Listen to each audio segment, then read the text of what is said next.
ابو بکر بن فضل رحمۃ اللہ علیہ فرماتے ہیں کہ میرا ایک رومی نو مسلم دوست تھا۔ ایک بار میں نے اس سے اسلام لانے کا سبب پوچھا، اس نے بتانے سے انکار کیا۔ میں نے اصرار کیا اور کہا کہ تمہیں ضرور بتانا ہوگا، تو اس نے بتایا کہ اسلام لانے سے قبل ایک مرتبہ مسلمانوں کی فوج نے ہمارا محاصرہ کیا۔ ہم نے محاصرے سے نکل کر ان سے لڑائی کی، جس کے نتیجے میں طرفین سے متعدد افراد قتل ہوئے اور کئی آدمی گرفتار ہوئے۔ ہم نے 10 مسلمانوں کو گرفتار کیا۔ میں روم کے عیسائیوں میں اونچے مرتبے والا شخص تھا۔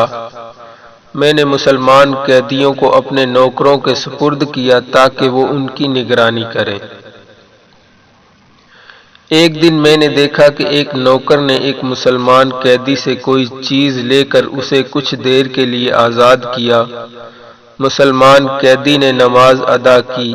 میں نے اس نوکر کو مارا اور پوچھا کہ تو نے اس مسلمان قیدی سے کیا لیا تھا؟ نوکر نے کہا، یہ مسلمان ہر نماز کے وقت مجھے 1 دینار دیتا ہے اور میں اسے نماز پڑھنے کے لیے کھول دیتا ہوں۔ میں نے پوچھا، اس مسلمان کے پاس کوئی مال ہے؟ نوکر نے کہا، اس کے پاس مال تو نہیں، البتہ نماز سے فراغت کے بعد یہ مسلمان اپنا ہاتھ زمین پر مارتا ہے اور 1 دینار زمین سے اٹھا کر مجھے دے دیتا ہے۔ نو مسلم رومی دوست کہنے لگا، میں نے بھی اس مسلمان کو آزمانا چاہا، چنانچہ دوسرے دن میں نے اس نوکر کا لباس پہنا اور نوکر سے کہا کہ آج تمہاری ڈیوٹی میں خود دوں گا۔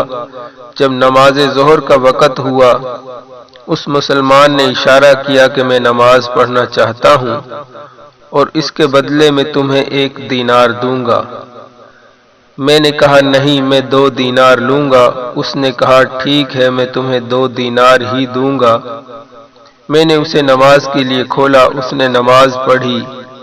جب وہ نماز سے فارغ ہوا تو اس نے اپنا ہاتھ زمین پر مارا اور مجھے 2 نئے دینار زمین سے اٹھا کر دیے۔ عصر کے بعد پھر اس نے حسب عادت اشارہ کیا۔ میں نے اشارے سے اسے بتایا کہ 5 دینار لوں گا، چنانچہ اس نے نماز ادا کرنے کے بعد 5 دینار دیے۔ مغرب کی نماز کے وقت میں نے کہا 10 دینار لوں گا، اس نے 10 دینار مجھے دیے۔ عشاء کی نماز کے وقت میں نے کہا 20 دینار لوں گا، وہ اس پر بھی مان گیا اور نماز کے بعد زمین پر ہاتھ مار کر 20 دینار اٹھا کر مجھے دے دیے۔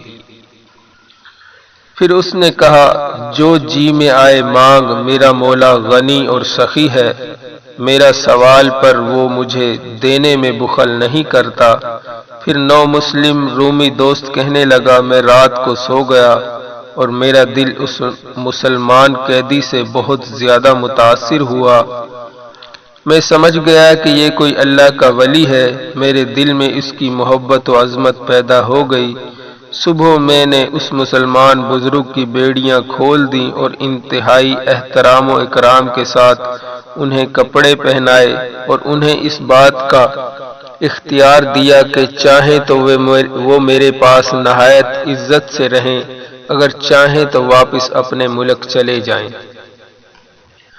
انہوں نے کہا کہ میں واپس اپنے ملک جانا چاہتا ہوں۔ میں نے انہیں پہنچانے کے لیے ایک خچر کا انتظام کیا۔ میں نے خود انہیں خچر پر سوار بھی کیا۔ جب زیادہ رات دے کر انہیں رخصت کرنے لگا تو انہوں نے میرے لیے یہ دعا فرمائی، اللہ تعالیٰ تمہیں اس دین پر موت دے جو دین اللہ تعالیٰ کو سب سے زیادہ پسندیدہ ہے۔